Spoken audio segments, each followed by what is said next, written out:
So again, good afternoon, everybody, and thank you to both of you, Eddie and Dave, for giving me the opportunity to present.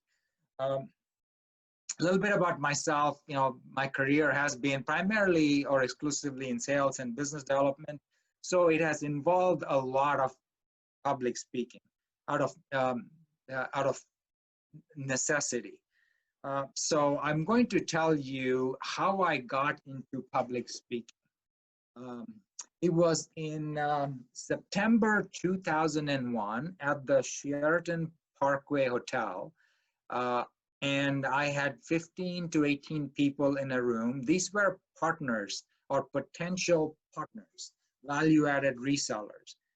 I was introducing our software solution to these potential partners, and I was in charge of business development for Canada at that time. So we had spent a lot of time and effort, 2-3 months, to prepare for this event. It was going to be a 3-hour presentation.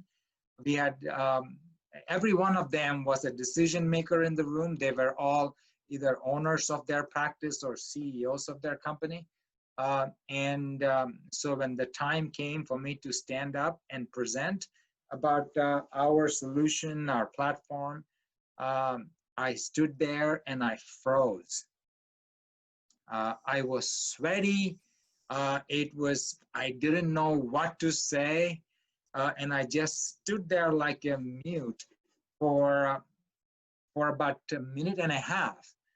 It was the most nerve-wracking thing that I've ever experienced in my long personal life, to be quite honest. And that really made me get into honing and developing my biggest weakness, which was public speaking. I thought I was good and articulate, which I was during one-on-one conversations, but in front of a crowd of 15 people, I completely froze. This was 19 years ago. I remember that to this day now. So that began my journey into public speaking. And I am going to say this again based on my experience. Public speaking really, for the vast majority of people, as we saw in the poll, it's about speaking to between 5 to 20 people, and you're not going to speak to 500 people every day. You probably do that once a year or maybe once very occasionally. But you're going to be speaking to 5 to 15 people, maybe once a week, maybe twice a week. In my career, in my job, the nature of my job, it involves I do this 2-3 times a week, and it is a practiced skill. It is not something, nobody's born with it. So you have to practice it. So there's no secret. You have to keep practicing it every day. Preparation is very important. But there are 5 tips for a persuasive presentation that Aristotle, over 2,000 years ago, mentioned and mastered. So everybody from the great philosophers to common people like you and me have struggled with public speaking. And those 5 skills are this: ethos, and really it's about establishing your credibility. People will only listen to you when you start off with establishing your credibility, and saying what you bring to the table that they can then invest 15, 20, half an hour of their time. And you need to have pathos. You need to wrap your idea you need to have a story to draw them into your speech, right? It can't be even a most boring subject can be brought alive. And to bring that alive, you have to have a story. You have to touch somebody, tug at their heart, so they can listen to you. So that's pathos. Metaphor, compare your idea to something that's familiar to an audience. So you could say, have you had a time when you've had this, or do you, who here has enjoyed, pizza, or is missing Tim Hortons now that the COVID has taken, has shut everybody down and so on. So you want to engage the audience. And finally, very importantly, brevity. Explain your ideas in as few words as possible. And I believe this is really the key to being effective. Anybody can say, can write and talk for 10 minutes about any topic. But to distill that into as few words as possible is the real skill. That is what would make something memorable. That's why those 3 speeches that I mentioned from Abraham Lincoln, Martin Luther King, and Winston Churchill, they were short. They were 100, 200 words. They're very short. In fact, Lincoln's was less than 50. I think it was like 24 or so. It was a very short speech, but the impact it has, brevity has, is enormous because you cut through the clutter of what you want to present and just focus on what the audience wants. So those are the 5 tips for giving a persuasive presentation. So once you have this, and once you say, yes, I've got this, but what about the speech itself, Vasu? How do I construct that speech? Well, there are elements to a presentation as well. And this is really pre-COVID times. So hopefully you are able to, there is a chat here. So I'm assuming that Dave or Eddie is. We can discuss the chat a little bit later on. Thank you for suggesting All that. Right. Yeah. Thank you. So the speech itself, right now it's COVID times. Everybody's online. We use Zoom for meetings. But when we are back to normal times, when you are standing in front of a group, standing at a podium, be it 100 people, 500 people, or even 10 people or 5 people. These are the key elements of a presentation, a speech, a presentation, or a PowerPoint, whatever you want to call it, whatever you need to do in whatever format to present your idea across to get to an agreement or get to somebody acknowledging and getting your point across. And in most cases, you're trying to get somebody to agree to you and to agree to next steps. Here are the major elements. The first is your appearance. Do you know that nonverbal communication is more important than verbal? That, within the first 45 seconds, research has shown people make an impression. So you may have the best content in the world, but if you don't have a good presentation, good appearance, if you don't make that first impression, it doesn't matter how good your content is, you lose your audience. So nonverbal communication is very, very important. In fact, it's critical to a presentation. Your content can be less than perfect, but if you're very enthusiastic, very engaged, you will make a very good impression. So what does appearance mean? It means your posture. You want to stand straight, right? You want to stand erect. You want to have your hands on the side. You don't want your hands to be this way. You don't want your hands folded this way. This shows that you are closed. This posture is a closed posture, meaning it's a one-way communication. You want your hands to be on your side. That shows more openness, friendliness, willing, giving. Then gestures. Try to use your hands for gestures because gestures are very important. Some people can go too far with gestures, but please do use your hands if when possible to gesture to make your point. The next is facial expression, very important. You want your eyes, and people say eyes are the door to your soul. So people want to see what's inside you through your eyes. So, you want that facial expression, a nice smile, good eye contact with the audience. You want that so that then you're building that connection. So you're doing all of this even before you open your mouth. And that's when you make a really good impression. And then you're doing this during your presentation. Content. very important. Again, here, the key thing is you have a good opening line or an opening, then you have a midsection, the body, and then you have a closing that kind of reinforces your opening and brings it all together. So you want to make sure that you are not all over the place, that there is a structure and a good flow to your presentation, an opening, a body, and a conclusion. And grammar, please be very careful about grammar. So you want to make sure that when you are presenting, that it is grammatically correct, that people are able to understand. Be very careful when you're speaking. It has happened to me a lot of times. Initially, I have had, because of nerves, I've kind of rushed through a presentation. When you rush through a presentation, you are not able, the audience does not understand you. You're losing the audience very, very soon. So when the butterflies are not flying in formation, when you're nervous, which happens to everybody, it's not just you or me, it happens to the most gifted speakers that happens. So when that happens, pause. Slowing down and pausing gives you control when you're speaking.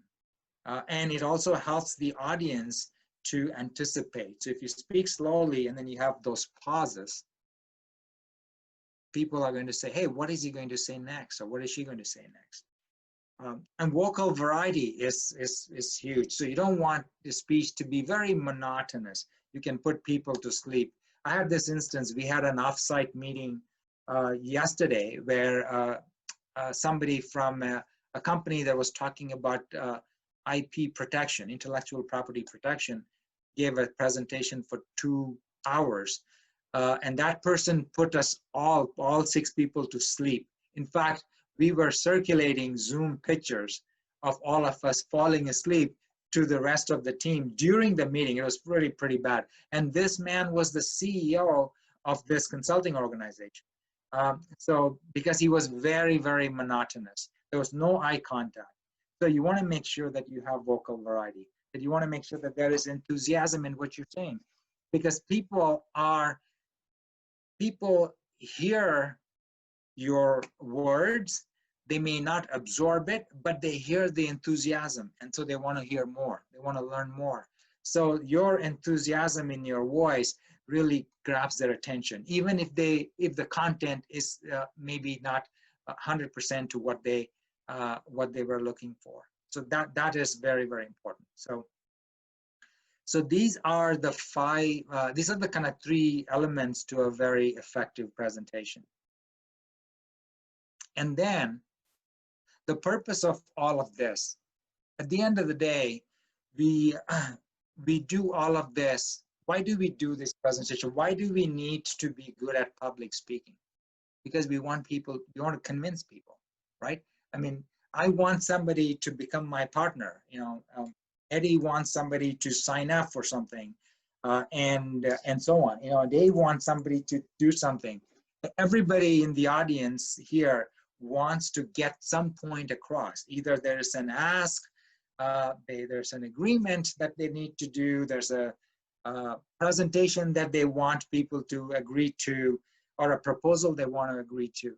So, and when you're doing that, there can be conflict, right? There can be misunderstanding, there can be conflict, there can be things that you need to get past, to get to an agreement, to get to say, yes, you need to, I agree to this. So there is something that I put together that I follow that I thought might be interesting to this audience. And it says conflict resolution, but really it is for any situation. How do you get to win an argument? How do you get somebody to accept their point of your point of view? How do you get to a win-win situation? It's called Rappaport's Rules of Conflict Negotiations. It's named after this American medical psychologist, Rappaport. He was actually, he lived for about 70 years or so. He worked primarily in the US. He passed away in the early 70s in Toronto. And his rules are followed by the top hostage negotiators in the world, from FBI to CIA to everybody else. The top mediators in the world. There's Exxon Mobil. If there's a conflict, big conflict resolution companies, it's used by them. It's used by the military. It's used by the police to when they are involved with shooters and so on. It's used in business by pretty much all of the big companies that do negotiation and do conflict resolution. So what are they? Here are the three simple rules. And the reason I have linked this to public speaking is because they go hand in hand. Because you do public speaking not for its own sake. You do public speaking to convince somebody, to get somebody to look at your point of view. And this applies, in fact, to personal relationship. It applies to your domestic, your partner. You can go practice this with your partner tonight. So the first rule, wrap-up quotes rule, is attempt to re-express the other party's position so clearly, vividly, and fairly that they say, thank you, I wish I had put it that way. So what you're doing is that you're listening to the other party very carefully, which is a very important part of speaking, in fact, is listening. So you're listening to the other party, and then you're playing back to them what their position is without alteration. But you're putting it in your words, and you're doing it so clearly, so vividly, that they say, great, that is exactly what I wanted to convey. You really get it. When you do that, what happens is that neuroscientists have discovered this, and this has been proven scientifically, by the way, and that's why it's used in these high-profile, high-stakes negotiations. When you do that and make the other party be aware that you completely understand their position, then it triggers what is called as oxytocin in their brain. And oxytocin, if you look it up, is what's called as the love hormone. It is what we generate when we are extremely happy, during childbirth, when you are exchanging a gift, when you're in a very happy frame of mind. So that oxytocin immediately creates a bond between that party and yourself. And that's the first way to get to a yes. Secondly, you list all points of agreement with the other party. So they say, especially if they are matters of general or widespread agreement. So you say, hey, I want to buy this car. I want to, and you are saying that it's 24 months lease, it's $850 a month, and it's 4% financing, and you're saying this is the best deal you can get, and that's your bottom line. And the other party says, yes, that's exactly what I said. So you say, okay, you know what? I like the fact that it's a 4% financing. I love the fact that it's the right color. It's with all of my options in there. So that's good. So you're creating this oxytocins to firing off in the other person's head. And then mention anything that you have learned from the other party. And you can do this with everything. And I try to follow this as much as possible with every one of my interactions with the people that I have to deal with. So you mention anything that you have learned from the other party. In this case of the car, you can say, oh, I like the fact that you have 4% interest rate when everybody else in the industry, even I've checked out, is 5 or 6 or whatever it is. So what you have learned from the other party. And then after you have followed these 3 rules, then you can go and say, then you get the permission to say what you want, your rebuttal. So that's now you can get into the counter offer and say, yes, I hear you. This is your final offer, but this is what I propose. So your rebuttal, your counter offer should only come after you've done the first 3 things. And when you do that, there's a much greater likelihood of you getting to an yes between you and the other party. So I know this is not really public speaking, but it is, in a sense, it is really public speaking, because public speaking, why do we do public speaking? We want to talk to some people, we do a presentation, we want to convince some people or an audience or get our point across. So that is really coming to the end of my presentation. And I have to mention here before, you know, I shut up and wait for questions, is that I learned this, a lot of this I learned from an organization called Toastmasters that Eddie was referring to earlier.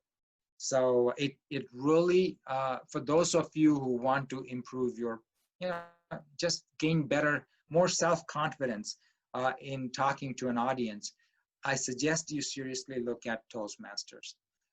It is an organization. It's completely run on a voluntary basis, as Eddie knows, as the founder of OneHub Toastmasters Club.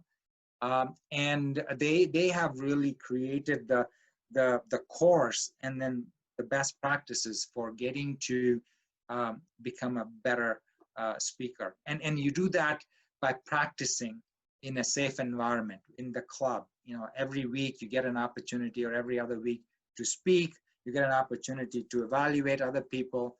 And the more you do this, you get better.